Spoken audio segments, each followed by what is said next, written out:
مسجد نبی کا ایک کونا تھا اور ایک شخص دعا مانگ رہا ہے. اور کیا دعا مانگ رہا ہے؟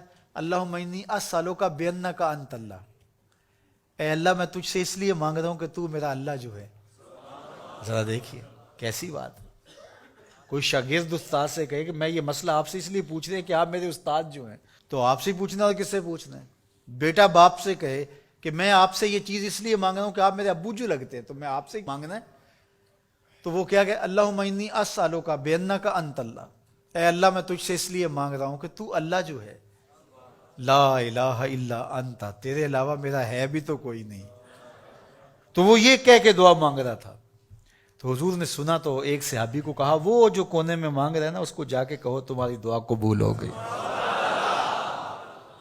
کیا ناز سے مانگ رہا ہے, اس لیے مانگ رہا ہوں کہ تو میرا اللہ جو ہے. حضرت علی المرتضیٰ اللہ کی بارگاہ میں ایک دعا مانگتے ہوئے عرض کرتے ہیں, اے اللہ تجھ سے وہ مانگتا ہے جس کے پاس دعا کے علاوہ کچھ ہے ہی نہیں. تجھ سے وہ مانگتا ہے جو مانگنا ہی جانتا ہے. اللہ اکبر. تو اس سے مانگو, اس سے طلب کرو. پھر ارشاد فرمایا کہ وعلم, اور جان, ان الامت لو اجتمعت علی ان ینفعوک بشیء لن ینفعوک الا بشیء قد کتب اللہ لک. ساری دنیا جمع ہو جائے, ساری مخلوق اکٹھی ہو جائے اور تجھے نفع پہنچانا چاہیں, وہ نہیں پہنچا سکتے کہ مگر وہی جو اللہ نے تیرے لیے لکھا ہے.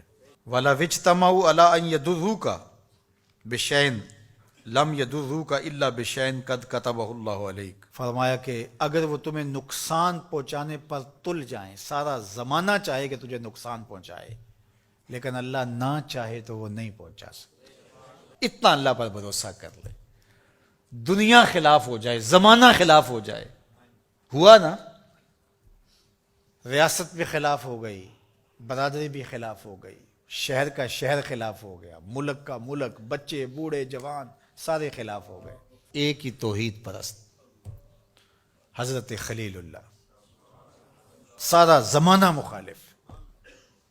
توحید تو یہ ہے کہ خدا حشر میں کہہ دے, توحید تو یہ ہے کہ خدا حشر میں کہہ دے یہ بندہ دو عالم سے خفا میرے لیے تھا, یہ بندہ دو عالم سے خفا میرے لیے تھا. حضرت خلیل اللہ کو جلانے کے لیے پورا بابل شہر جمع ہو جاتا ہے, آیان سلطنت کرسیوں پہ براجمان ہو جاتے ہیں, آگ کے الاؤ روشن ہو جاتے ہیں, منجنیق میں ڈال کر کے حضرت خلیل کو آگ میں ڈالا جانے لگا ہے. اللہ اکبر. لیکن خلیل اللہ کا توکل دیکھیے, آنکھوں میں روشنی ہے, چمک ہے, چہرے پہ مسکراہٹ ہے, اللہ پر بھروسہ دیکھیے. اور یار کوئی کسی شخص پہ بھروسہ کر لے اور وہ بندہ ہو, بندے کا پتر ہو, تو وہ بھروسہ نہیں ٹوٹنے دیتا, تو اللہ کیسے ٹوٹنے دے گا؟ ابراہیم علیہ السلام کا توکل رب پہ ہے. منجیق کو گھما کے جناب خلیل اللہ کو آگ میں ڈال دیا گیا, ادھر فرمان جاری ہوتا ہے قلنا یا نارو کونی بردم وسلاما علی ابراہیم, اے آگ میرے ابراہیم پہ سلامتی کی ٹھنڈی ہو جائے. اتنی ٹھنڈی بھی نہ ہونا کہ میرے خلیل کو سردی لگنے لگ جائے. باہر آگ بھڑک رہی تھی, اندر جنت کی ہوائیں چل رہی تھی, فردوس بری کی بہاریں تھیں اندر. جب 40 دن کے بعد آگ بجھی تو حضرت ابراہیم خلیل اللہ جلتے ہوئے دہکتے ہوئے انگاروں سے چلتے ہوئے باہر یوں آئے جس طرح کوئی نازنین پھولوں پہ چل کے آ رہا ہو. اللہ پر بھروسہ کرنے والے کا وہ بھرم ٹوٹنے نہیں دیتا. حضرت عبداللہ ابن عباس رضی اللہ تعالی عنہ فرماتے ہیں, یہ اثر ہے حدیث نہیں ہے, حضرت عبداللہ ابن عباس کا قول ہے, فرماتے ہیں من سرہ ان یکون اقوی الناس فلیتوکل علی اللہ عز وجل.